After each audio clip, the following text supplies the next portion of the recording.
इससे पहले हम कर चुके हैं क्वेश्चन नंबर 1, 2 उन सब के थ्री पार्ट्स थे, सारे कर लिए हमने। एक्सरसाइज 2.3 है question number 3, chapter 2 polynomials, class 10th NCERT.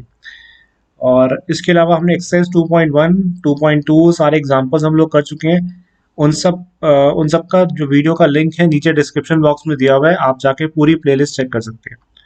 बेटा अब ये क्वेश्चन कह रहा है obtain all other zeros of 3x to the power 4 plus 6x cube minus 2x square minus 10x minus 5 if two of its zeros are root 5 upon 3 and minus root 5 upon 3। तो बेटा आपको यहाँ पे इसी तरह का same question, exactly same question था, बस यहाँ पे जो टर्म्स है उनके वो टर्म्स डिफरेंट है, लेकिन क्वेश्चन बिल्कुल सेम है। हमने अभी रिसेंटली एग्जांपल्स में किया था, वही क्वेश्चन वही पैटर्न का क्वेश्चन अभी रिपीट हुआ है। तो मैंने आपको वहाँ भी काफ़ी अच्छे से एक्सप्लेन किया था उसको। मैं उसको यहाँ पे फिर जो लोग इसको फर्स्ट टाइम देख रहे हैं, नो नीड टू वरी, मैं उसको दोबारा भी एक्सप्लेन कर देता हूँ। ये बहुत ही अच्छा क्वेश्चन है, इसको ध्यान से सुनना, ठीक है, ध्यान से बिल्कुल समझना। Obtained all other zeros of 3x to the power 4, 6x cube, 2x square, 10x 5। तो यानी हमको इस पॉलिनोमियल का सारे के सारे जीरोस हमें इसके ऑब्टेन करने हैं, ठीक है। तो अब ये देखो, इस पॉलिनोमियल में x की हाईएस्ट पावर क्या है, 4 है। तो x की हाईएस्ट पावर 4 है, यानी इसकी डिग्री 4 है पूरे पॉलिनोमियल की। तो जिस पॉलिनोमियल की डिग्री 4 होती है, x की पावर 4 है, तो यानी इस पूरे के पूरे पॉलिनोमियल में कितने जीरोस होंगे, 4 जीरोस होंगे, क्योंकि हाईएस्ट पावर क्या 4 है। तो यानी ये तो पक्का हो गया कि अब जीरोस कितने होंगे, 4 होंगे। और इस 4 जीरोस में से हमको 2 जीरोस दिए हुए, एक दिया हुआ है √5/3, एक दिया हुआ है -√5/3। हमें बाकी 2 जीरोस जो है निकालने हैं। अब हमें अच्छे से पता है कि जब भी हम जो जीरो होता है, जीरो का मतलब क्या होता है कि मान लो ये एक जीरो है, √5/3 जीरो है। अगर मैं x की जगह पे √5/3 डालता हूँ तो ये पूरी की पूरी इक्वेशन जो है जीरो हो जाती है, यानी ये जो है इस पूरी की पूरी इक्वेशन को सेटिस्फाई करता है, ठीक है। That is what the meaning of zero. तो अगर कोई भी इक्वेशन के अंदर, ठीक है, ये सॉरी कोई भी पॉलिनोमियल के अंदर अगर ये एक जीरो है, ठीक है, तो if √5/3 is a zero of this polynomial, that means x plus √5/3 is must be a factor of this polynomial. तो वो ये क्या हो जाएगा, इसका फैक्टर हो जाएगा। इसी तरीके से क्यों, अब ये फैक्टर अगर देखो सोचो, अगर ये इसका फैक्टर है ना और मुझे इसको जीरो निकालनी है, जैसे आपको याद होगा कि हम मान लो कोई भी इक्वेशन है x² + 3x राइट +4, या मान लो कोई भी इक्वेशन है, ठीक है, x² + 3x + 2, हम जब भी इसको स्प्लिट करते थे मिडिल टर्म्स को, तो दो हमारे फैक्टर्स बनते थे ना कि x + समथिंग, x + समथिंग, और फिर हम वहाँ क्या करते थे उन फैक्टर्स निकालने के लिए कि भाई x + समथिंग, मान लो x + 5 = 0 डाल दिया, x + 2 = 0 डाल दिया, तो वहां से उस x की वैल्यू आ जाती थी। यही वो दिया हुआ, इन्होंने यहाँ पे इनडायरेक्टली वो x की वैल्यूज दी हुई है, क्योंकि 4 वैल्यूज आएंगी x की यहाँ पे, राइट। तो अब ये x + √5/3 है, तो x एक्चुअली में क्या आएगा आपका, अगर मैं x + √5/3 को यहाँ पे 0 डाल दूंगा तो क्या रहेगा, x - √5/3 नहीं आएगा, आएगा या नहीं, ठीक है। इसी तरीके से अगर मैं x माइनस वाला डाल दूंगा तो यहाँ पे आ जाएगा x + √5/3। तो वो 2 जीरोस हमको यहाँ पे इन्होंने यहाँ पे दिए हुए, that is a point not here, ठीक है बेटा। मैं उम्मीद करता हूँ आपको समझ में आ रहा होगा, ठीक है। तो अभी क्या है ये हमारा, अब हम क्या करेंगे, अब हम इतना समझ गए इसके अंदर अच्छे से कि भाई अगर ये √5/3 और ये -√5/3 इसके 2 जीरो दिए हुए हैं, तो यानी 100% x + √5/3 एंड x - √5/3 इसके फैक्टर होंगे। तो यानी हमारे पास अगर ये इसके जीरो हैं तो यानी x + √5/3, x - √5/3 क्या इसके फैक्टर है।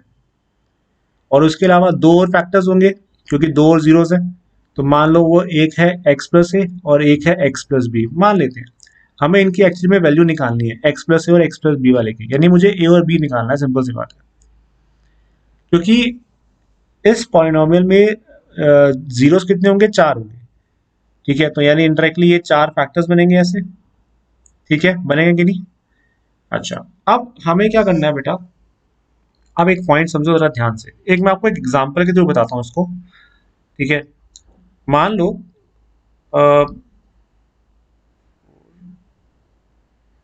लेट सपोज करो एक नंबर है 120,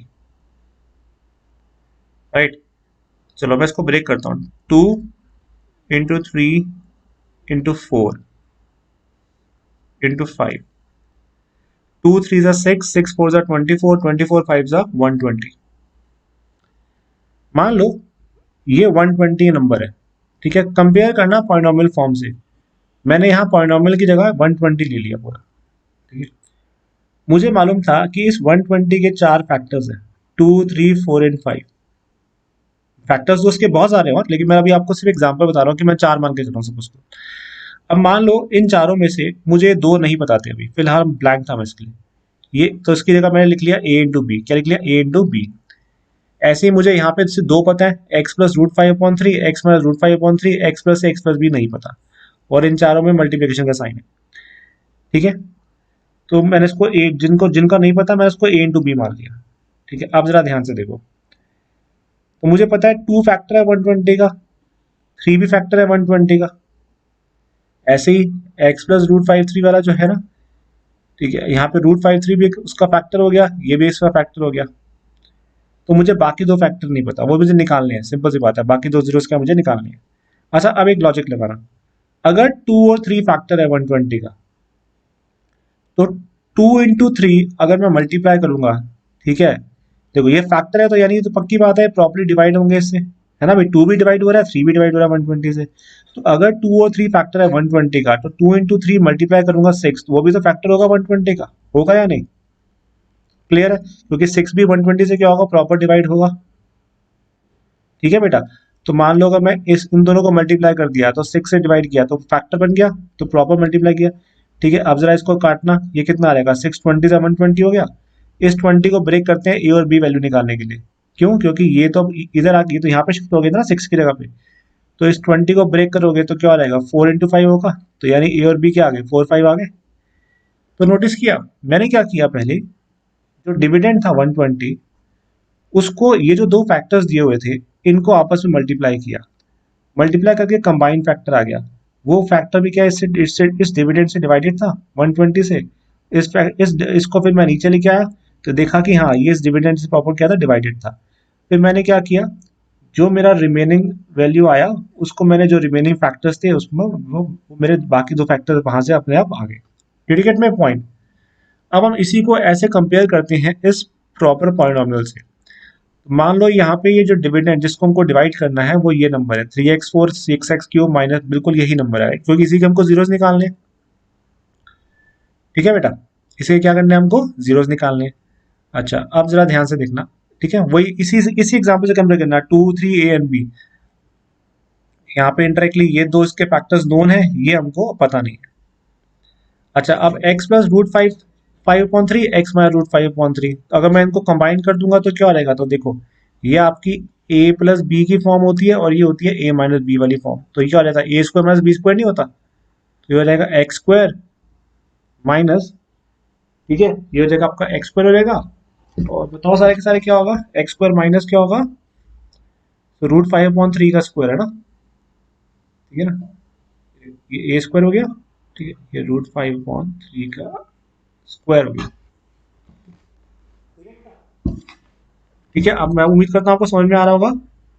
ठीक है, तो अब देखो, अब जैसे आपका ये रूट 5/3 का स्क्वायर है, अच्छा सॉरी फॉर दैट, ये रूट 5 नहीं है, ये थोड़ा सा मिसप्रिंट हुआ, ये रूट 5 पूरे के साथ है, दिस इज फुल वन। ठीक है, सॉरी, सो रूट 5/√3 है, मतलब इनडायरेक्टली ये ऐसा है, sorry for that, it's my mistake. यानी ये पूरा हो गया। ठीक है, तो इनडायरेक्टली क्या हो गया बेटा, इनडायरेक्टली क्या हो गया, एक्स स्क्वायर माइनस 5/3। तो ये भी इसका फैक्टर हो गया, है ना भाई, ये भी क्या हो गया, इसका फैक्टर हो गया बेटा।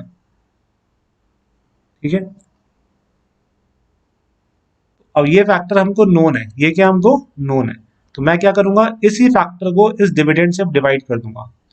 फिर जो रिमेनिंग मेरा क्वेश्चन आएगा उस क्वेश्चन को ब्रेक करके मैं बाकी दो जीरोस निकालूंगा। यहाँ भी तो मैंने ये किया था, यहाँ मैंने जो फैक्टर्स गिवन थे उसको डिविडेंड से डिवाइड कर दिया। अब ये फैक्टर्स गिवन है, ये कंबाइंड फैक्टर आ गया, इसको पहले इस डिविडेंड से डिवाइड कर दूंगा। जैसे यहाँ मैंने 120 को 6 से डिवाइड किया था, तो चलो इसको डिवाइड करते हैं सारे, ठीक है। तो ये डिवाइड करता हूँ मैं इसको यहाँ पे। तो चलिए शुरू करते हैं। एक्स स्क्वायर माइनस 5/3,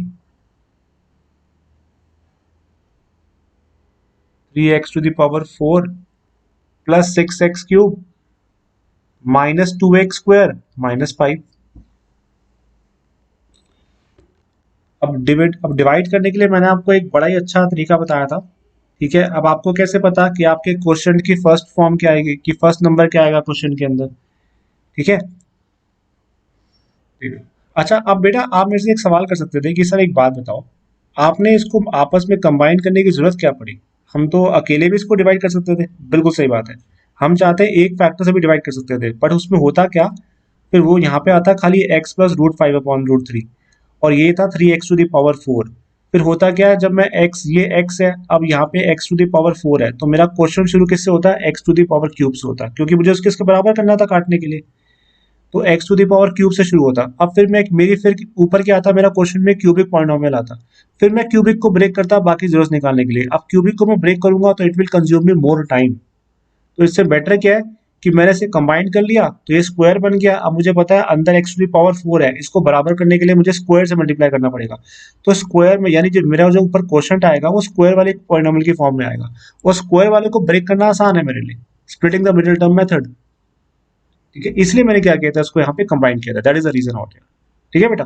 तो चलिए अब हम एक मैंने आपको एक शॉर्ट में बताया था क्वेश्चन का फर्स्ट फॉर्म कैसे निकालते हैं। इस डिवाइजर का फर्स्ट नंबर ले लो और इस डिविडेंड का फर्स्ट नंबर ले लो, और फटाफट से रफ कॉलम के अंदर यहाँ पे चेक कर लो। रफ में क्या आएगा, ऊपर आएगा डिविडेंड, नीचे आएगा डिवाइजर, डिवाइजर का फर्स्ट टर्म, डिविडेंड का first term divide by divisor का फर्स्ट टर्म। तो काटो इसको आपस में, काटा, ये हो जाएगा एक्स स्क्वायर, तो 3x स्क्वायर हो जाएगा जी। तो फर्स्ट टर्म क्या आएगा हमारा, 3x स्क्वायर आएगा। तो बस अब इस पूरे के पूरे डिवाइजर को एक्स स्क्वायर माइनस 5/3 को 3x स्क्वायर से मल्टीप्लाई कर दो। तो चलिए जी मल्टीप्लाई करते हैं, मल्टीप्लाई करेंगे। अब हमारा मल्टीप्लाई करने पे फर्स्ट टर्म क्या आएगा बेटा, एक्स स्क्वायर को अगर हम 3x स्क्वायर से मल्टीप्लाई करेंगे क्या होगा बताओ, 3x टू द पावर 4 हो जाएगा, माइनस 5/3 इंटू 3x स्क्वायर, ठीक है। तो ये आपका 3 कट जाएगा, माइनस 5x स्क्वायर हो जाएगा। क्या हो जाएगा बेटा, माइनस 5x स्क्वायर हो जाएगा, ठीक है। अब ये हो गया। अब इसका क्या करेंगे, अब हमारा नेक्स्ट स्टेप क्या होता है, हम इसके साइंस चेंज करते हैं। जो नीचे वाला टर्म नहीं होता, नीचे वाला टर्म क्या है, प्लस 3x4, तो ये हो जाएगा माइनस, माइनस की जगह क्या आ जाएगा प्लस, बस साइन चेंज कर दिया। अब सब्ट्रैक्ट कर दो। सो माइनस 3x4 कट गया, 6x, अच्छा सॉरी सॉरी एक सेकेंड, ये आपका क्यूब है और ये आपका स्क्वायर है, तो ये स्क्वायर वाली चीज जो होती है ना बेटा, सॉरी फॉर दैट, 1 सेकेंड, जो आपकी स्क्वायर वाली चीज होती है ना बेटा, 1 सेकेंड, ये आपकी स्क्वायर वाली साइड पे आएगी, क्यूब वाली साइड पे नहीं आएगी।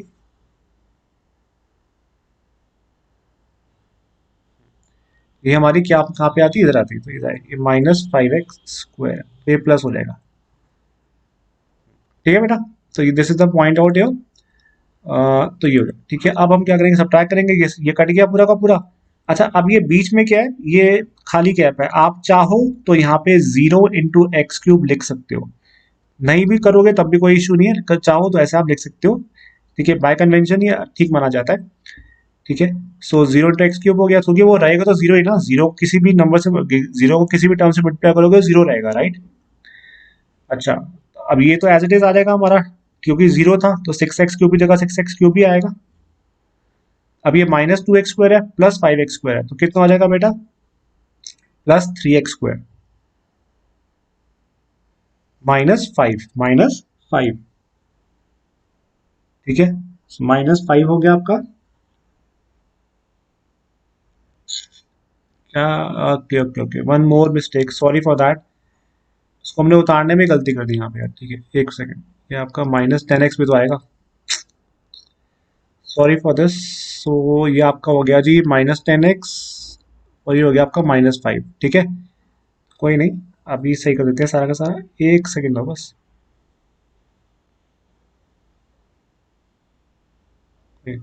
ये आपका क्या हो गया बेटा, -10x हो गया, ये -5 हो गया।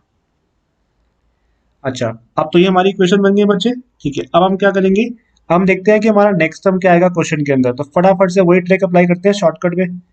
ठीक है, सो नेक्स्ट टर्म के लिए क्या करेंगे, डिवाइजर का फर्स्ट टर्म और डिविडेंड का फर्स्ट टर्म। इस बार डिविडेंड डी जा रही क्वेश्चन होगी तो इसका फर्स्ट टर्म लेंगे। तो रफ कॉलम में फटाफट से बनाओ, ये रफ में करना है सारा। ठीक है, इसको एग्जाम में करने ये दिखाना नहीं होता, रफ में करना होता है। 6x6 डिवाइजर का फर्स्ट टर्म क्या है, x² काटा x, तो क्या हो गया 6x हो गया, क्या हो गया 6x। तो अब मेरा क्वेश्चन का नेक्स्ट टर्म क्या आएगा बेटा, 6x आएगा। अब मैं क्या करूंगा, इस पूरे के पूरे डिवाइजर्स को इस 6x से मल्टीप्लाई कर दूंगा।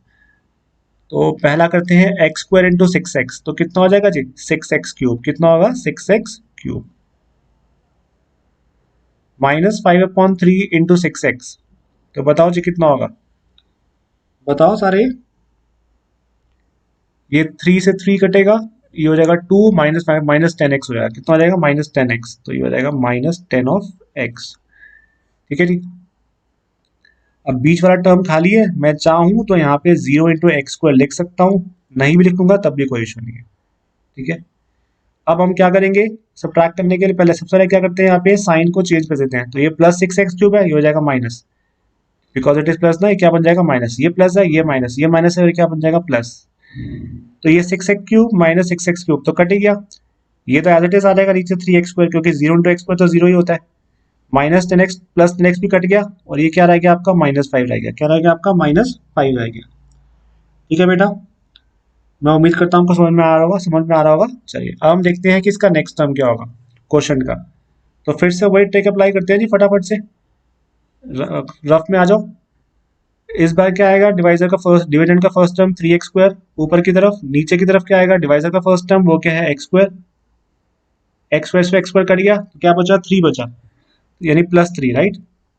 तो हमारा क्या आएगा +3, तो +3 क्या आ गया, हमारा क्वेश्चन का नेक्स्ट टर्म आ गया। तो चलिए अब इस पूरे के पूरे डिवाइजर x² -5/3 को किससे मल्टीप्लाई करेंगे, 3 से मल्टीप्लाई करेंगे। तो करते हैं, x² इंटू 3 कितना होता है बेटा, 3x² होता है। -5/3 इंटू 3 कितना होता है सारे बताओ, 3 3 कट जाएगा तो -5 आ जाएगा। ठीक है जी, अब सब्ट्रैक्ट करना है तो क्या करेंगे, साइन को चेंज कर देंगे। तो चलिए साइन को चेंज करते हैं, ये है +3x², ये हो जाएगा माइनस, माइनस जहाँ पे माइनस है वहाँ क्या कर दो, प्लस कर दो। तो करते हैं सब्ट्रैक्ट, 3x² -3x² कट गया पूरा, -5 + 5 पूरा कट गया, तो ये रिमाइंडर क्या आ गया, 0 आ गया। रिमाइंडर 0 आ चुका है। ठीक है, तो अब रिमाइंडर आ गया 0 टाइम। तो अब देखो, अब हमारा रिमाइंडर आ चुका है 0। अब हम क्या करेंगे, अब मैं जहाँ यहाँ तक जो भी किया समझ में आ गया सबको, इसमें कोई डाउट तो नहीं है। ठीक है, कोई भी डाउट होता है बेटा नीचे कमेंट सेक्शन में कमेंट कर देना। ठीक है, आई जस्ट मैं आपको वहाँ पे डाउट्स को यहाँ पे क्लियर कर दूंगा आपके। ठीक है, तो यहाँ अब हमने इसको डिवाइड किया तो हमारा रिमाइंडर क्या आ गया, 0 आ गया। वो रिमाइंडर 0 आना ही था, क्योंकि ये सब फैक्टर्स है। फैक्टर्स वो नंबर होते हैं जो कि किसी भी नंबर को परफेक्टली डिवाइड करते हैं, तभी रिमाइंडर 0 आता है। ठीक है, अच्छा अब जरा ध्यान से देखना, क्योंकि अब नोटिस करो, अब हमारा ये जो डिविडेंड था, देखो अब आपको जो जब भी हम किसी को डिवाइड करते हैं तो उसकी बेसिक फॉर्म क्या होती है, डिवीजन की बेसिक फॉर्म क्या होती है, dividend is equal to divisor into coefficient plus remainder. ये होती है ना बेसिक फॉर्म, होती है या नहीं।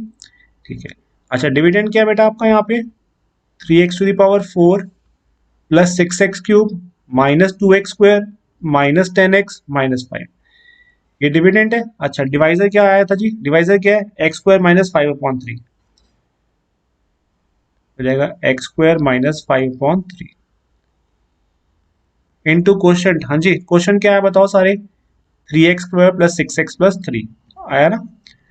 तो क्वेश्चन आ गया जी आपका 3x² + 6x + 3, रिमाइंडर तो 0 आया था, तो कोई फर्क नहीं, क्योंकि वो 0 आ चुका है तो दैट्स इट, तो हमें इसमें कुछ करना नहीं है, बिकॉज +0 इज नथिंग ना, so that's called 0 right, because remainder यहाँ पे क्या आ गया था, 0 आ गया था। ठीक है बेटा, अच्छा अब जरा ध्यान से देखना, x² -5/3 क्या थे, x plus root 5/3 x minus root 5/3, इसी को तो कंबाइन किया था ना हमने, यानी ये दो फैक्टर्स तो थे ही, बस अब हमको ये दो निकालने हैं, तो सिर्फ ये दो निकालने हैं। अब देखो ये दो तो हमारे पास गिवन ही है ना, गिवन।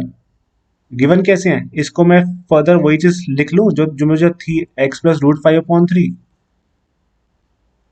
एक्स माइनस रूट 5/3, वही तो बना था ना मेरा।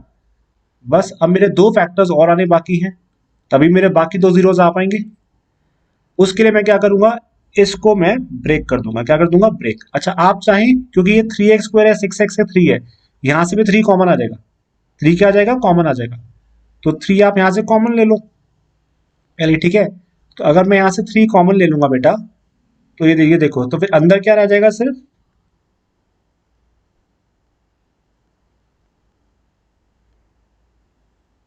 मैं दोबारा लिख देता हूं एक बार, ठीक है।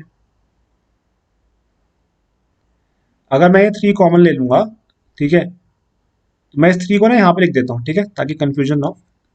तो x² और प्लस 2x प्लस 1, ठीक है, बस। अच्छा अब देखो, ये पता है, आप बोलोगे सर ये 3 कॉमन लेने की जरूरत क्या थी आपको, क्यों, आप सोचो, अगर ये 3x² है प्लस 6x है प्लस 3 है, मैं इसको जीरो डालता हूँ, क्योंकि एंड में इसको जीरो होना होता है। जब मैं जीरो डालूंगा, तो सोचो जब मैं यहाँ पे 3 कॉमन लूंगा, तो वो 3 भी तो वहां पे जाके अपने आप ऑटोमेटिकली जीरो हो जाएगा ना। इसलिए वो जो इक्वेशन है अपने आप, सॉरी 2x, वो जो इक्वेशन है अपने आप, वो पूरी की पूरी जीरो वहां पे हो ही जाए, बिकॉज ये जो 3 है वो कॉमन लेके अपने आप फिर से जीरो हो जाता। तो इनडायरेक्टली क्या है, आपका बचता क्या है, x² प्लस 2x प्लस 1 ही बचता। तो इसलिए मैंने क्या कर दिया, इसको पहले यहाँ पे 3 ले लिया, तो ये क्या बचा, x² प्लस 2x प्लस 1 बचा। तो चलिए अब हम करते हैं इसको सॉल्व। अब हमें बस ये जो x² प्लस 2x प्लस 1 है, हमें उसको सॉल्व करना है, और हमारे बाकी दो फैक्टर्स आ जाएंगे जो हमको चाहिए।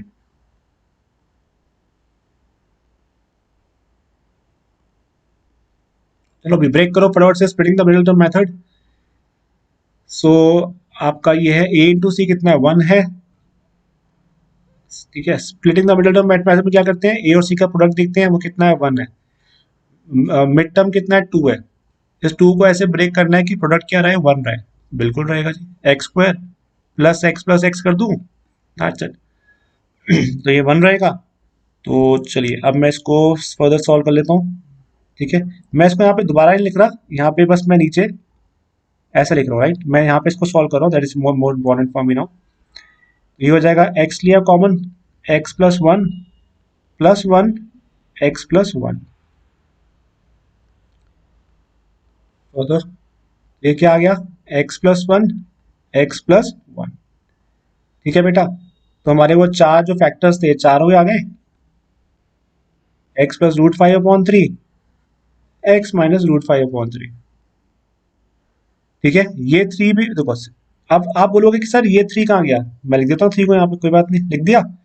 अब देखो ये हमारे फैक्टर्स आए हैं, फैक्टर से जीरो कैसे निकालते हैं, इन सबको जीरो के बराबर कर देते हैं। तो अगर मैं तो मैं क्या करूंगा, ये x प्लस रूट 5/3 है, इसको जीरो के बराबर करूंगा, तो x क्या रहेगा, माइनस रूट 5/3। वो तो हमको दिया हुआ है ना एक फैक्टर यहाँ पे क्वेश्चन में, एक जीरो दिया हुआ है।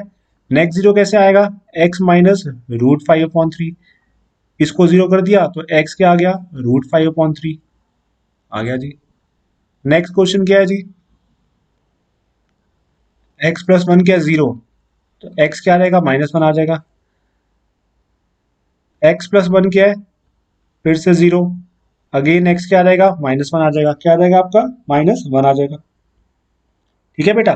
तो यानी हमारे 4 जीरोस हो गए, इसके कौन कौन से हो गए बताओ, सारे के सारे 4 जीरो, फटाफट से बताओ, ठीक है। यहाँ लिखो उसको 4 जीरोस को, दो तो गिवन ही है, रूट 5/3 माइनस रूट 5/3 -1 एंड -1, ये आपका आंसर हो गया, this is your answer. So it's a very good question, थोड़ा सा लेंदी है but it's a very good question, ठीक है। तो ये था हमारा क्वेश्चन नंबर 3। अब हम करेंगे क्वेश्चन नंबर 4।